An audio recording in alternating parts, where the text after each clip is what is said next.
Babylon was written and directed by Damien Chazelle, director of other films such as Whiplash, La La Land, First Man, and the Netflix miniseries The Eddy. The film stars Brad Pitt, Margot Robbie, Diego Calva, Olivia Wilde, Jean Smart, Flea, Lucas Haas, Jovan Adepo, Eric Roberts, Jeff Garlin, Max Minghella, and Tobey Maguire. Also, Spike Jonze is in this film. It's a pretty unexpected and hilarious role, but if you've seen Babylon already, you know which role I'm talking about. The plot of this film is a tale of outsized ambition and outrageous excess.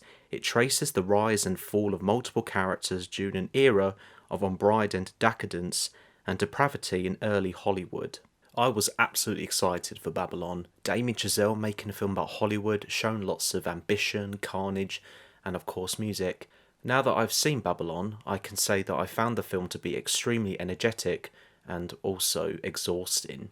Damien Chazelle as a director has always interested me when it comes to his style of music and how he entertains the audience. For example, Whiplash shows this catchiness and intensity happening throughout the story.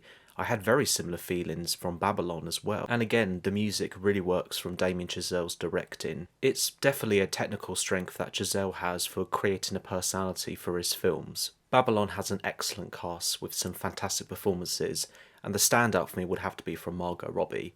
I've always considered Margot Robbie to be a very talented actress. It's just when it comes to her being directed in a film like Suicide Squad, it's not really her individual effort, but it's how she's been directed in films from the past. But she really shines as someone who is a rising star, having lots of potential, but does not hold grudges. I found this film to be beautifully well shot, from capturing huge and real locations and sets, showing the size and scale of how huge the industry of Hollywood is. When it comes to the story of Babylon, I was absolutely hooked to the first and second act of the film.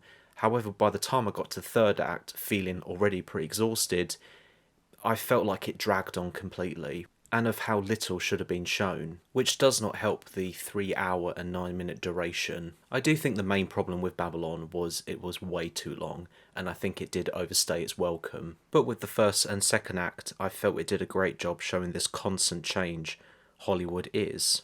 For example, in the film, it shows the end of the silent era and the beginning of sound. Everyone is hyped and positive about this breakthrough in filmmaking, but then it turns out to be pretty stressful and difficult at first. For example, there is a scene when Margot Robbie's character is on set with a crew about to shoot a scene, but as every take happens, a new issue occurs, and it shows this disturbance and the problems of having sound in film, which I found to be a very well made scene about a change filmmakers struggle to get used to. I also found this film to be very funny. I was not expecting to laugh that much during the film.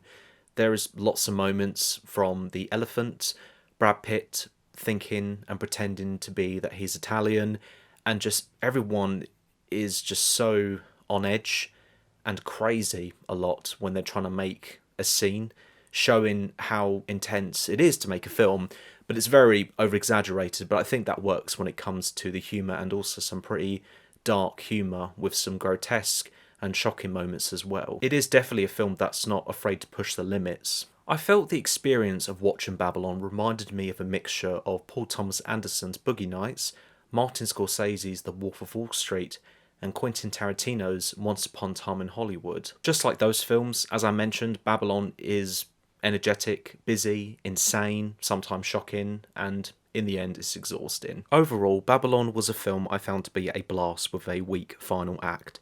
This is not Damien Chazelle's best, but it was interesting to see his perspective about the pros and cons of being in Hollywood. Based on my Letterboxd rating, I'm going to give Babylon a 4-star out of 5. Thank you so much for watching, and look out for more videos coming your way.